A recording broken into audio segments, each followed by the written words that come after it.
वर्तमान हिंदी आलोचना के शीर्षस्थ आलोचक और मुंबई विश्वविद्यालय के वरिष्ठ प्रोफेसर करुणाशंकर उपाध्याय सर के साथ आज फिर बातचीत का एक मौका मिला है।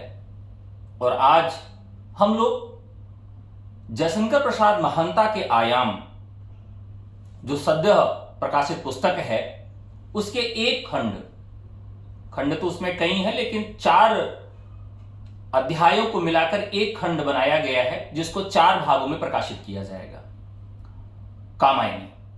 कामायनी पर शायद ही इतनी चर्चा हुई होगी छायावाद के किसी भी ग्रंथ के परिदृश्य में अगर देखा जाए। कामायनी एकमात्र पुस्तक है जिसपे सबसे ज्यादा आलोचना प्रत्यालोचना हुई है, पक्ष और विपक्ष भी खूब हुआ है। और दूसरी रचना अगर कोई ठहरती है जिसपे इतनी चर्चा हुई है, वो है राम की शक्ति पूजा। लेकिन कामायनी पर वो दृष्टिकोण शायद ही नहीं बन पाया है अभी तक की आलोचना में, जिस आलोचना दृष्टि की शुरुआत प्रोफेसर उपाध्याय सर करते हैं। इस पुस्तक में 4 अध्याय जो निर्धारित मैंने किए हैं। कामायनी में प्रकृत चित्रण, कामायनी एक उत्तर आधुनिक विमर्श, कामायनी महाकाव्य का अभिनव प्रतिमान, कामायनी परवर्ती प्रभाव संदर्भ। इस 4 अध्याय के माध्यम से हम 4 पार्ट में इस वीडियो को देखेंगे। तो सबसे पहले भाग में कामायनी में प्रकृत चित्रण पर बात करेंगे। छायावाद के परिदृश्य में अगर हम प्रकृत चित्रण को देखें और प्रकृत चित्रण के परिदृश्य में कामायनी को देखें और प्रकृत चित्रण में कामायनी के परिदृश्य से जयशंकर प्रसाद को देखें, तो शायद ही यह दृष्टि आपको किसी और पुस्तक में, किसी और आलोचकी ग्रंथ में प्राप्त होगी। प्रसाद जी कामायनी में प्रभावापन्न होकर प्रकृति के प्रचंड भयावह, कठारे तथा कंपकारी रूपों का आतंकित भावों से चित्रण करने के साथ उसके सौंदर्य पर एकांत मुग्ध भी हैं। यह कथन प्रोफेसर उपाध्याय सर का है, जो उन्होंने इस पुस्तक में रखा है। कामायनी का प्रलय वर्णन प्रकृति के भीषण रूप का स्तवन है। प्रकृति का ऐसा उग्र, भयावह और विध्वंसात्मक चित्रण अन्यत्र दुर्लभ है। महाविनाश और महामौन के साथ महामृत्यु की क्रीड़ा कितनी भीषण हो सकती है, इसे प्रसाद की प्रतिभा ने पूरी सफलता के साथ चित्रित किया है। कामायनी पर इस तरह की शब्दावलियां और इस तरह की आलोचकीय दृष्टि बहुत ही कम मिलेगी, और मिलेगी भी तो शायद इस पुस्तक के पीछे ही रह जाएगी। बाकी हम सीधा आलोचक के मुख से इस विषय पर पूरी जानकारी लेंगे कि यह ग्रंथ लिखते समय प्रकृत चित्रण के विषय में क्या क्या परेशानियां आई सर को, क्योंकि यह बहुत पहले ही सर ने लिखना शुरू कर दिया था। यह ग्रंथ 31 वर्षों का परिणाम है।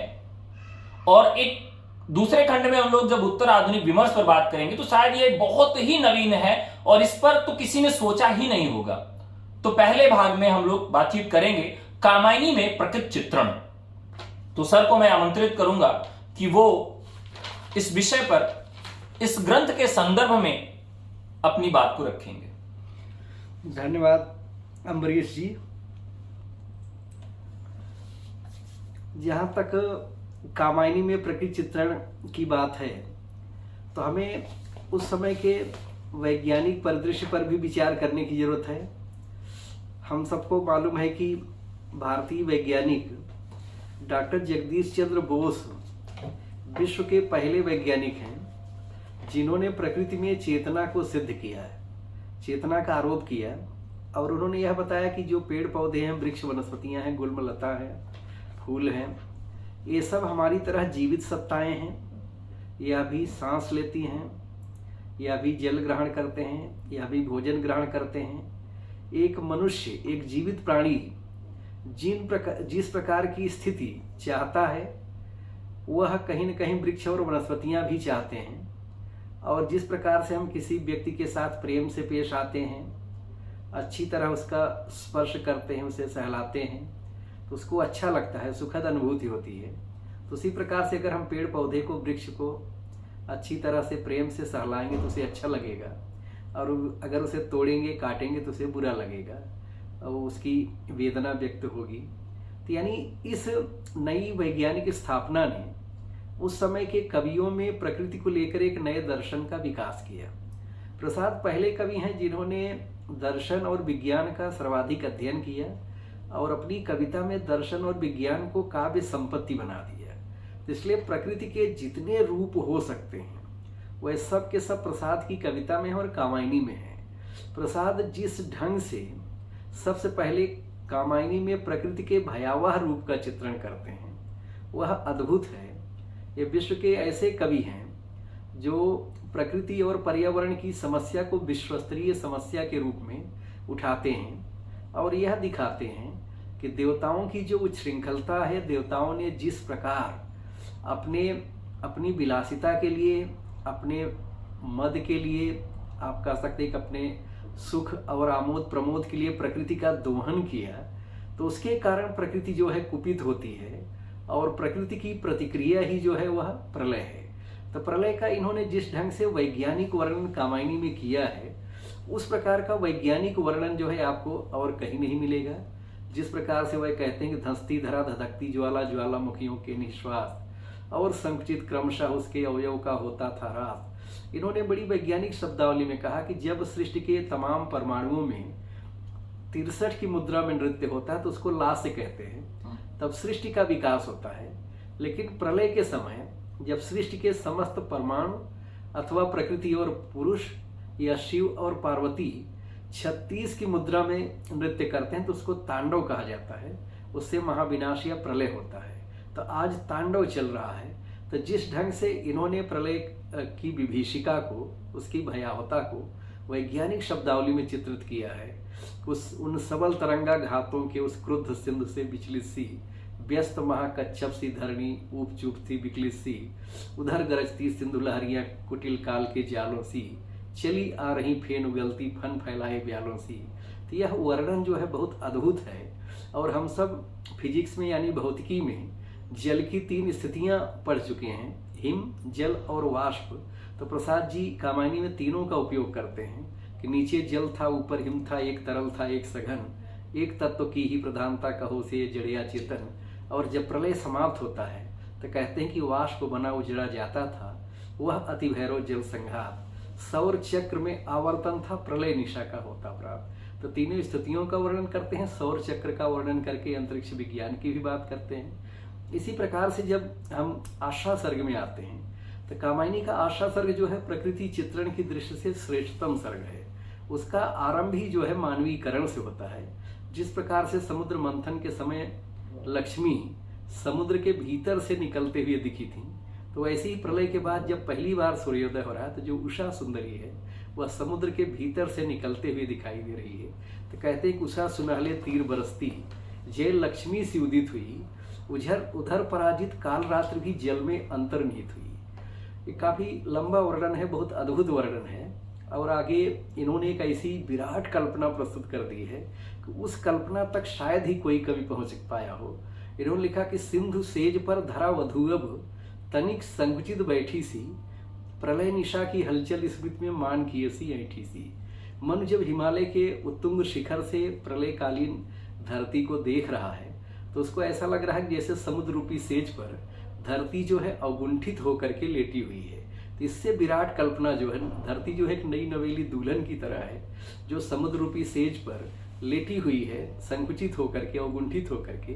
तो इससे विराट कल्पना क्या होगी। उसके बाद इन्होंने जो अज्ञात के प्रति जिज्ञासा के भाव के रूप में, मन जब देखता है कि सुबह होती है, दोपहर होती है, शाम होती है, दिन में सूर्य दिखाई देते हैं, रात को सितारे और चंद्रमा दिखाई देता है, तब उसके मन में एक हिमालय को जब वो देखता है तो एक विराट बोध पैदा होता है, अज्ञात के प्रति जिज्ञासा पैदा होती है। तब ये लिखते हैं कि वह विराट था हेम घोलता, नया रंग भरने को आज, कौन हुआ यह प्रश्न अचानक और कुतूहल का था राज। मन के मन में कौन, यह प्रश्न आता है। फिर वो कहता है कि विश्वदेव सविता या पूषा, सोम मरुत चंचल पवमान, वरुण आदि सब घूम रहे हैं किसके शासन में अमला। यानी ये सृष्टि के समस्त पदार्थ, समस्त देवता किसके शासन में अम्लान से घूम रहे हैं, उस अनंत विवेक का, उस अनंत सत्ता का क्या नाम है। फिर स्वयं कहते हैं कि महानील इस परम व्योम में, अंतरिक्ष में ज्योतिर्मान, ग्रह नक्षत्र और विद्युत कण, जिसका करते से संधान, एकदम वैज्ञानिक शब्दावली का प्रयोग है। कहते हैं सिर नीचा कर जिसकी सत्ता, सब करते स्वीकार्य हूँ, सदा मौन हो प्रवचन करते, जिसका वह अस्तित्व कहाँ। तो इनके पास सभी चीज़ों को प्रश्नवाचक लेने का एक अपार साहस था, और ईश्वर को भी ये प्रश्नवाचक लेते हैं और कहते हैं कि सदा मौन हो प्रवचन करते, जिसका वह अस्तित्व कहाँ। उसके बाद एक मनुष्य की, एक दार्शनिक, एक कवि की सीमा भी बताते हैं। कहते हैं कि हे अनंत रमणीय कौन तुम, यह मैं कैसे कह सकता।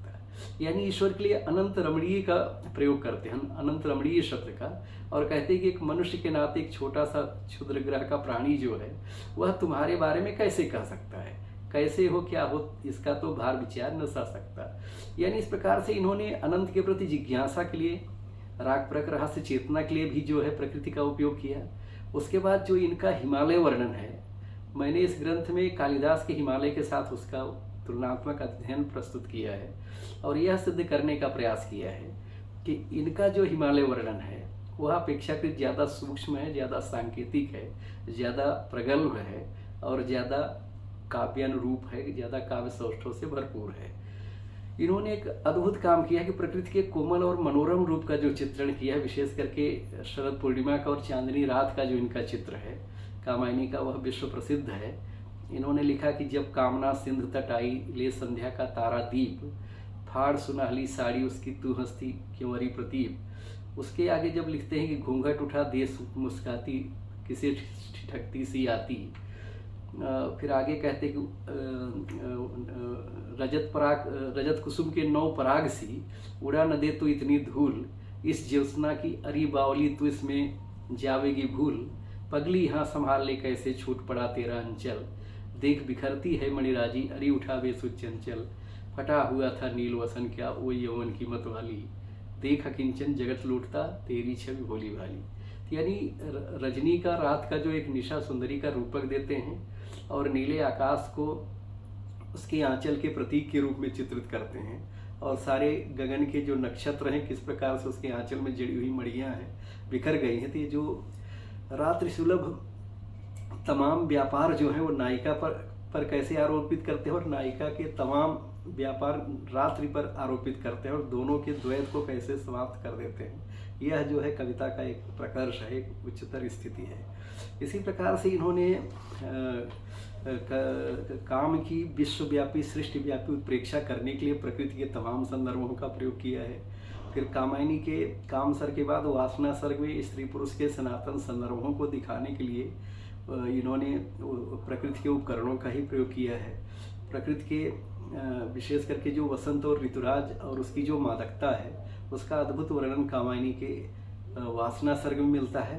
कामायनी के लज्जा सर्ग में इन्होंने न केवल लज्जा जैसे सूक्ष्म मनोवैज्ञानिक भाव के चित्रण के लिए प्रकृति के उपादानों का प्रयोग किया है, बल्कि सौंदर्य को परिभाषित करने के लिए लगभग 40 पंक्तियों में इन्होंने सौंदर्य के स्वरूप का जो विश्लेषण किया है वह भी प्रकृति के उपकरणों के सहारे हुए है। तो यह बहुत अद्भुत चित्र है।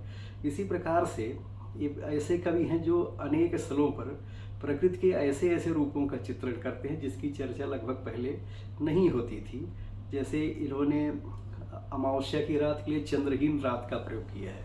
वह चंद्रहीन थी एक रात जिसमें सोया था स्वच्छ प्रात, उजले उजले तारक झलमल, प्रतिबिंबित सरिता वक्षस्थल। यानी ये जो पद्धति है वह समग्रता की ओर ले जाती है कि प्रकृति के जितने रूप हो सकते हैं उन सबका चित्रण करते हैं। और बाद के सर्गों विशेष करके आनंद सर्ग में जो प्रकृति, जो पाषाणी प्रकृति है वह किस तरह से श्रद्धा के व्यक्तित्व के प्रभाव में चेतन हो जाती है उसकी चर्चा करते हैं। और इन्होंने जो मानसरोवर झील का वर्णन किया है वह रूपक की दृष्टि से, बिंब की दृष्टि से बहुत ही असाधारण और अद्वितीय चित्र है। जब ये लिखते हैं कि मरकत की वेदी पर ज्यों रखा हीरे का पानी, जैसे संगमरमर का ये कुंड हो और उसमें हीरे का पानी रखा हुआ हो, उस ढंग से जो है मानसरोवर झील जो चारों तरफ बर्फीले पहाड़ों के बीच में है वह दिखाई दे रहा है। तो ऐसा चित्र आपको जल्दी नहीं मिलेगा। तो इस ढंग से इन्होंने प्रकृति के जितने रूप हो सकते हैं सारे रूपों का बड़ा विस्तृत वर्णन किया है।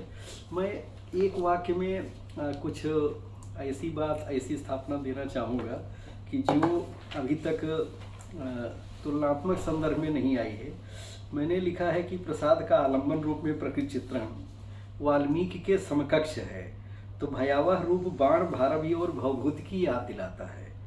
यदि प्रकृति का मनोरम और लाक्षणिक रूप कालिदास की बराबरी प्रदान करता है, तो मानवीकरण की दृष्टि से वह वर्ड्सवर्थ, शेली और बायरन से स्पर्धा करते हैं। जब दर्शन उनके काव्य में, प्राकृतिक चित्र में काव्य संपत्ति बन जाता है और वह प्रकृति के माध्यम से आध्यात्मिक रहस्य की चित्रमयी प्रस्तुति करने लगते हैं, तो वह कीट्स और रविन्द्रनाथ ठाकुर को भी पीछे छोड़ देते हैं। यानी इस दृष्टि से प्रकृति चित्रण की दृष्टि से भी प्रसाद कामायनी में ही नहीं, अपनी तमाम रचनाओं में एक बहुत बड़े कवि के रूप में आते हैं। इस दृष्टि से भी पहली बार हमने विश्लेषण किया और किस ढंग से उन्होंने प्रकृति और पर्यावरण की विश्वव्यापी समस्या और उसका निराकरण प्रस्तुत किया है, उस प्रश्न पर भी पहली बार इस ग्रंथ में विस्तार से विचार किया गया है। धन्यवाद। कामायनी अध्ययन की समस्याएं, जब ग्रंथ लोगों ने पढ़ा और जब ये लिखा गया होगा तो शायद समस्याएं रही होंगी, लेकिन समस्याएं इसके जैसे बहुत सारे ग्रंथ लिखे गए फिर भी कम नहीं हुई। समस्या आज भी है। जब मैंने कामायनी पर कुछ लिखना चाहा तो बहुत सारी समस्याओं का समाधान नहीं मिल पा रहा था, और उस समाधान के रूप में एक पुस्तक नजर आई जो सद्य प्रकाशित है। एकदम नवीन पुस्तक है, लेकिन नवीन होने के साथ साथ बहुत प्राचीन भी है, क्योंकि 31 वर्ष उस पुस्तक को लिखने में लगे हैं।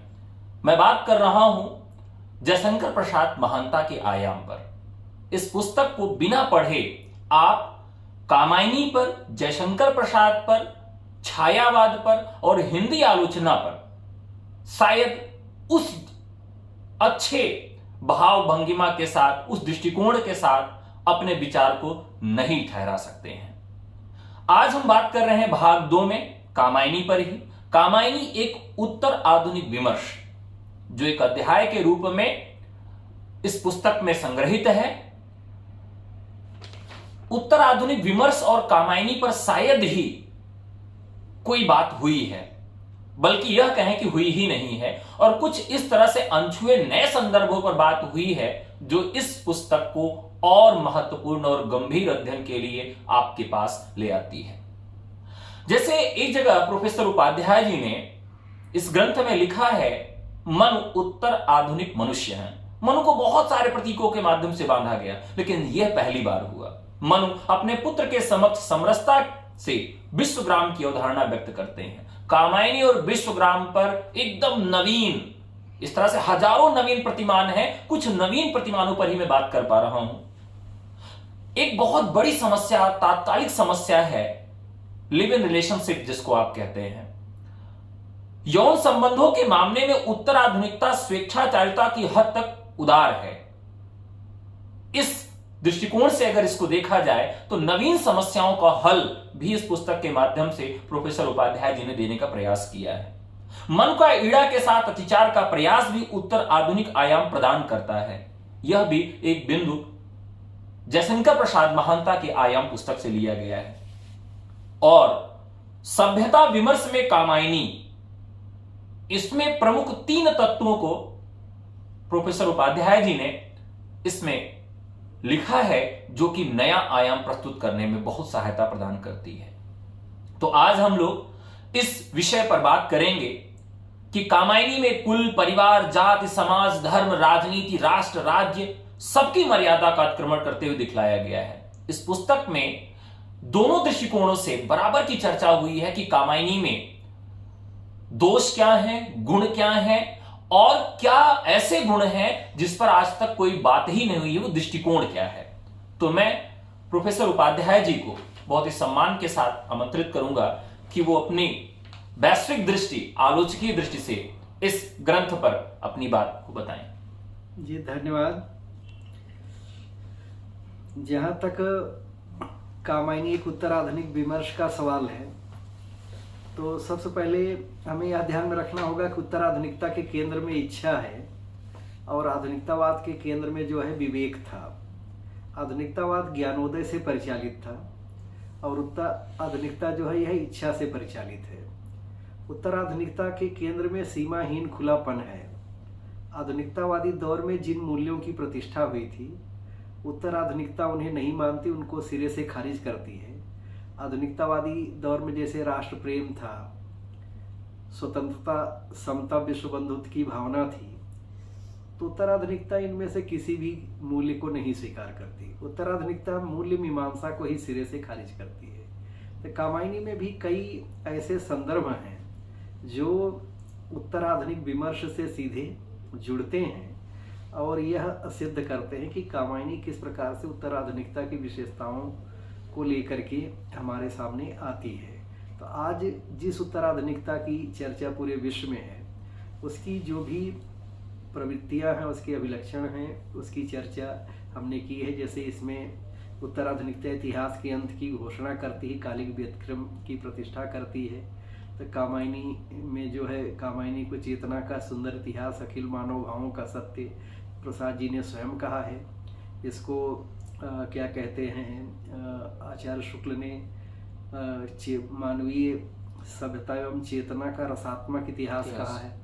तो कहीं न कहीं जो काल चेतना है कामायनी की, वह बहुत व्यापक है और प्रलय के उपरांत से लेकर या प्रलय से लेकर के सृष्टि के स्फुरण और सृष्टि के चरम विकास तक की और भविष्य में भी जो कुछ होने वाला है, वहाँ तक कामायनी एक व्यापक काल के आयाम को समेटती है।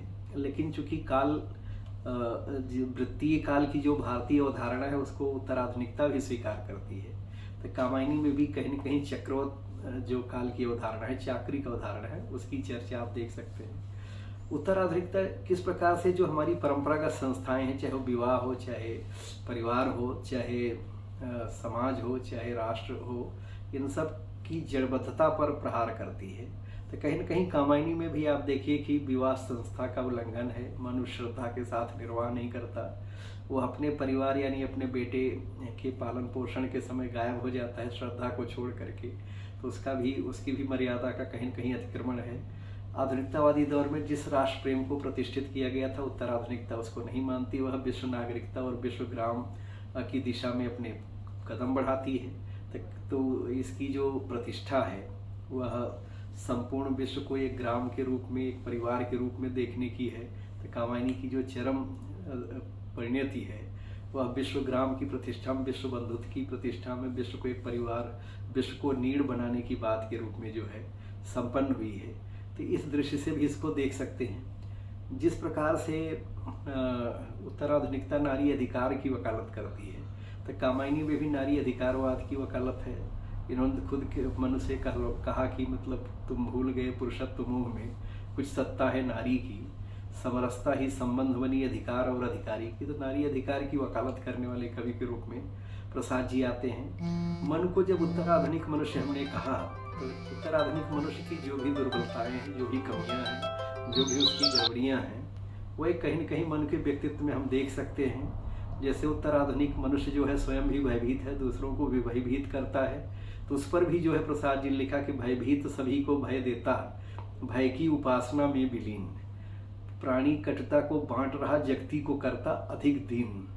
फिर आगे वो उसके बारे में उन्होंने भी लिखा कि निर्माण और प्रतिपद विनाश में दिखलाता अपनी क्षमता, संघर्ष कर रहा है सबसे विराग सब पर ममता।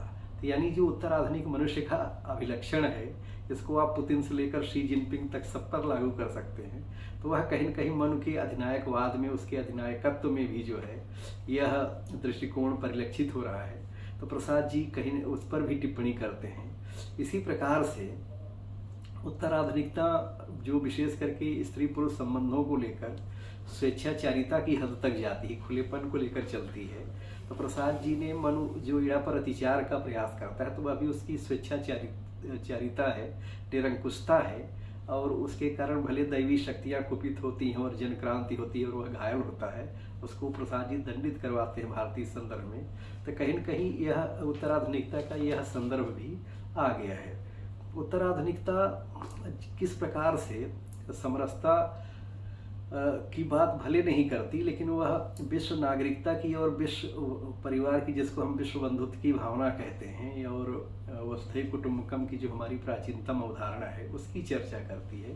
तो प्रसाद जी ने उसे भी जो है इस ग्रंथ में, अब कामायनी में प्रस्तुत किया है। हमने उस ग्रंथ में उसकी जो है नए सिरे से जो है विवेचना की है, उसका विश्लेषण किया है। उसमें एक संदर्भ ऐसा है कि कामायनी जब समाप्त होती है तो वहाँ पर समापन के पहले उसे जो मनु है वह अपने सारस्वत प्रदेश वासियों के समक्ष और अपने पुत्र कुमार जब इड़ा के साथ वहाँ आ जाते हैं तो उनके समक्ष जो है वह जो विश्वग्राम की या विश्व नागरिकता की हम बात करते हैं तो उसकी प्रतिष्ठा करता है और वह कहता है कि यह पूरा का पूरा जो विश्व है, जगत है, यह चेतना का विराट शरीर है, यह मंगलमय है, यह सदैव सत्य है, चिर सुंदर है।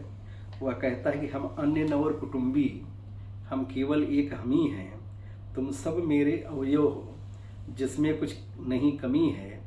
अपने सुख दुख से पुलकित यह मूर्त विश्व सचराचर, चितिका विराट उपमंगल, यह सत्य सतत चिर सुंदर। फिर अंत में वो कहते हैं कि सबकी सेवा न पराई, वह अपनी सुख संस्कृति है, अपना ही अणु कण कण, द्वैता ही तो विस्मृति है।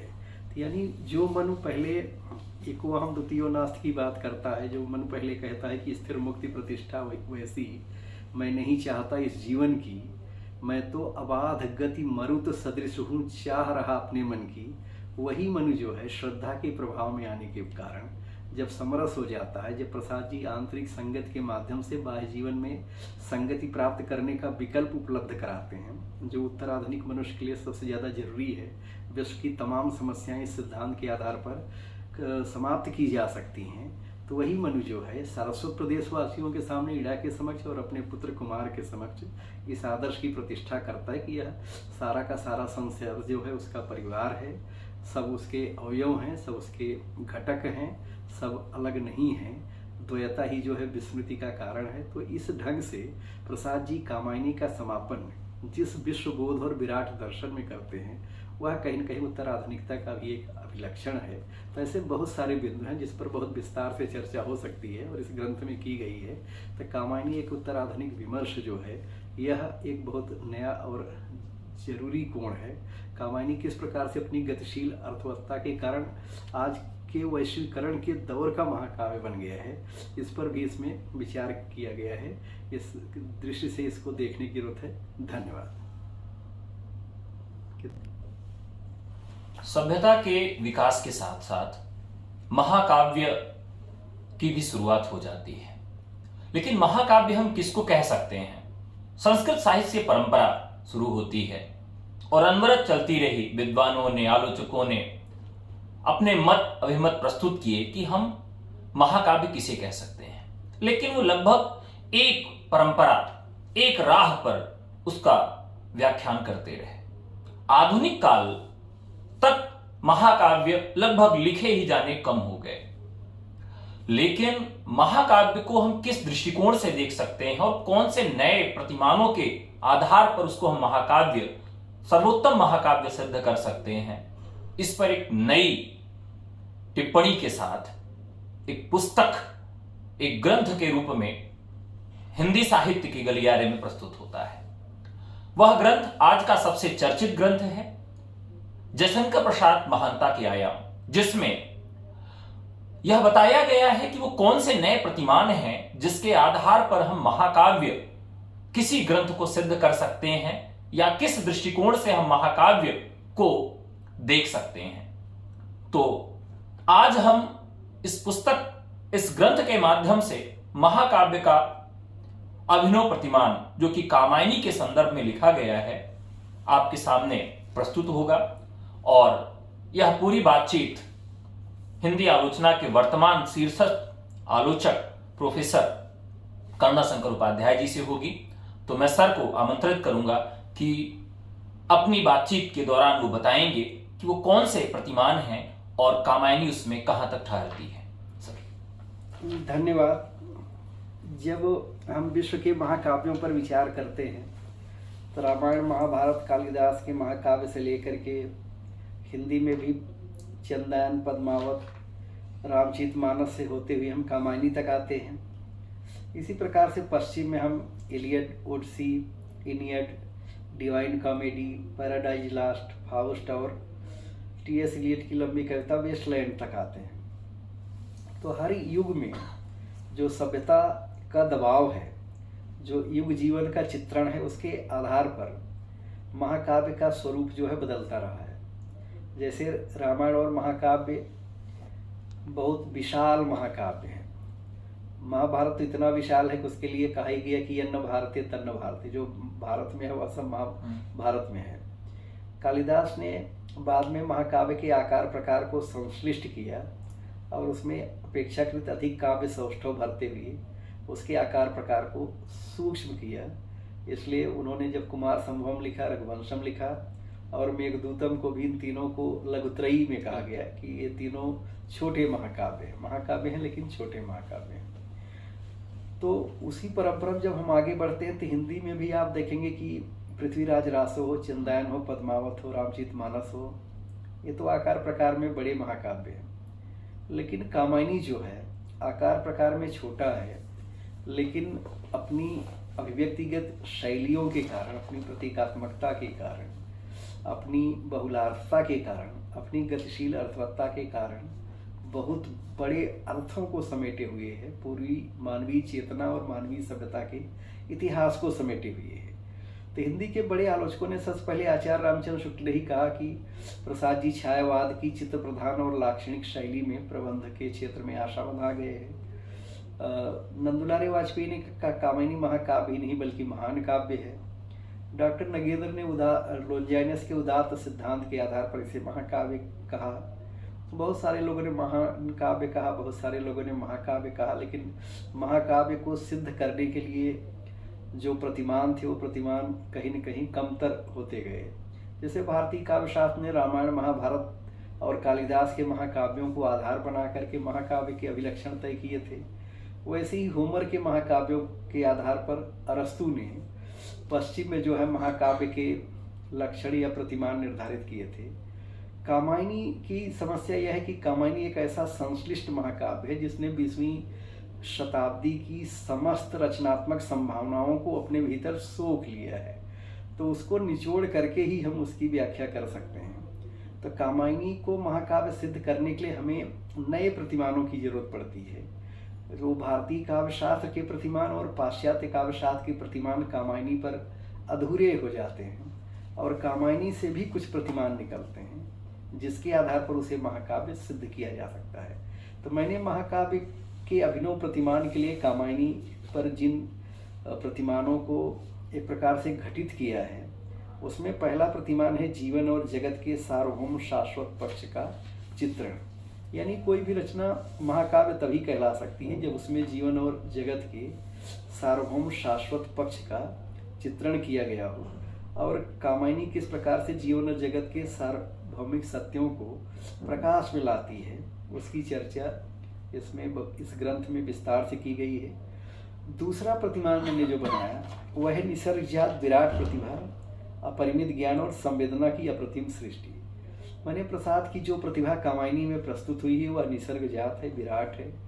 उसमें अपरिमित ज्ञान है क्योंकि ज्ञान, विज्ञान, दर्शन, समाजशास्त्र, मनोविज्ञान, पारिवारिक जीवन, इतिहास, मिथक और फंतासी, मतलब जितने भी ज्ञान विज्ञान के अनुशासन हैं वह सब कामायनी में किसी न किसी रूप में आते हैं। और संवेदना के जितने रूप हो सकते हैं, मानवीय संवेदना के जितने स्तर हो सकते हैं, जितने भेद हो सकते हैं, वह सब कामायनी में आते हैं। और यह सब एक अनंत रमणीय काव्य सौष्ठव के साथ आता है जो कामायनी की सबसे बड़ी उपलब्धि है। तो इस दृष्टि से भी कामायनी को हमने महाकाव्य सिद्ध करने का कार्य किया है।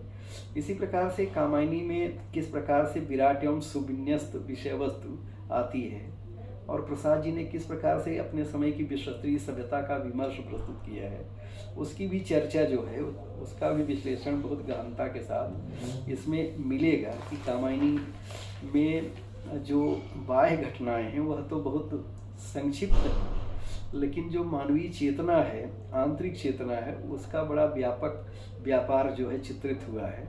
तो प्रतीकात्मकता की दृष्टि से भी इसको देखने की जरूरत पड़ती है।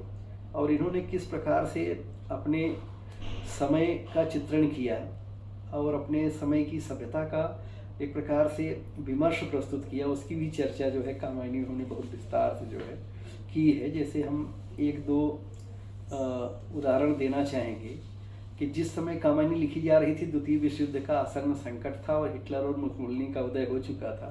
तो प्रसाद जी जब उस समय लिखते हैं कि विश्व विपुल आतंक त्रस्त है, अपने ताप विषम से फैल रही है घनी नीलिमा अंतरदाह परम से, तो कहीं न कहीं जब हम इसके ध्वन्यार्थ पर जाते हैं तो प्रसाद जी यह कहना चाहते हैं कि मनुष्य अपने वैषम्य के ताप और ईर्ष्या द्वेष से ज्वालामुखी